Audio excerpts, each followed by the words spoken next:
क्या आपको पता है इस दुनिया का सबसे बड़ा स्कैम कौन सा है? कल ऐसी कौन सी चीज है जो ना तो आज तक किसी को मिली है और ना कभी किसी को मिलेगी? कल दुनिया की सबसे ज्यादा खेद मूवमेंट कौन सा है? जब समय निकल जाने के बाद उसको लगता है कि शायद मुझे वो काम करना चाहिए था, शायद मैं वो काम कर सकता था।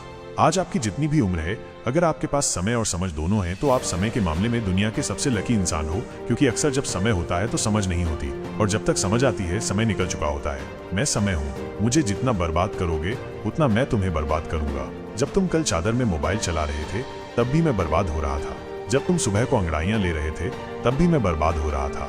जब तुम काम चोरी कर रहे थे तब भी मैं बर्बाद हो रहा था। मैं समय हूँ, मुझे अगर आज बर्बाद करोगे तो तुम्हें कहीं का नहीं छोड़ूंगा। नहीं वो हासिल कर जो तुम करना चाहते हो और जिसके लायक तुम रिजर्व करते हो। समय को बर्बाद करने वाला हर इंसान बर्बाद होने वाला है।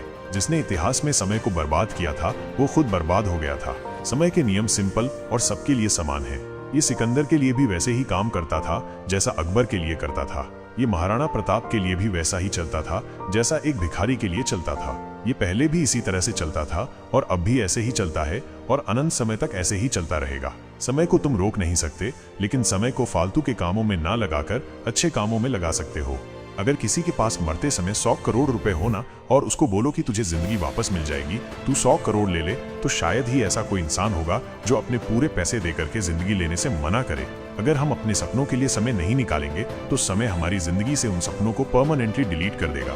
समय दिखाई नहीं देता, लेकिन बहुत कुछ दिखा जाता है, और मैं कहता हूँ कि समय को यूटिलाइज करना सीख लिया तो समय दुनिया को तुम्हारी औकात भी दिखा देगा। आप चाहो तो गुजरे हुए समय का अफसोस कर सकते हो, लेकिन ये भी याद रखना कि जिस समय अफसोस कर रहे होंगे ना, उस समय भी समय गुजर रहा होगा, और ऐसा ना हो कि कहीं इस गुजरने वाले समय का भी फिर से अफसोस करना पड़े। यह समय है जो सच और झूठ के हर चेहरे को उचित समय पर बेनकाब कर देता है। समय वो रेत है जिस पर कोई सा भी निशान हमेशा के लिए नहीं रह सकता, केवल खुद समय के शिव जो अपने काम को कल पर डालते हैं ना, उनको ये नहीं भूलना चाहिए कि ये कल एक काल्पनिक दुनिया है जो लाखों साल में मानवता के इतिहास में किसी को नहीं मिली, और जब तक ये सृष्टि रहेगी तब तक भी ये कल किसी को नहीं मिलने वाला। समय तो वर्तमान की थाली में ही परोस के दिया जाता है, न कि इतिहास में, न कि भविष्य में, केवल वर्तमान में। अपनी सुंदरता का आज गुमान मत करना, हो सकता है ये आने वाले समय में एक दाग बन जाए, और अपनी बदसूरती का भी कभी दुख मत करना, हो सकता है यही बदसूरती कल दुनिया को आपका दीवाना बना दे। समय जितना क्या फर्क पड़ता है मेरा हो या तुम्हारा, एक दिन आता जरूर है कि मामले में अमीर है ना, जिसके पास जिंदगी जीने का बहुत सारा समय है ना, वही असली अमीर है। समय है तो हर चीज आ जाएगी, और समय नहीं है तो पास होती हुई चीज भी धरी रह जाएगी। दुनिया के सामने हमारा असली चेहरा आता है, और जब बुरा समय आता है तो दुनिया का असली चेहरा हमारे सामने आता है। समय की गुजारिश इतनी सी है कि उसको बस बर्बाद मत करो। समय की एक्सपेक्टेशंस को सही ढंग से काम में लो। आपका कोई रिश्ता सही हो या ना, बस अगर समय सही है ना तो सब कुछ सही है। इसलिए समय को बर्बाद ना करें।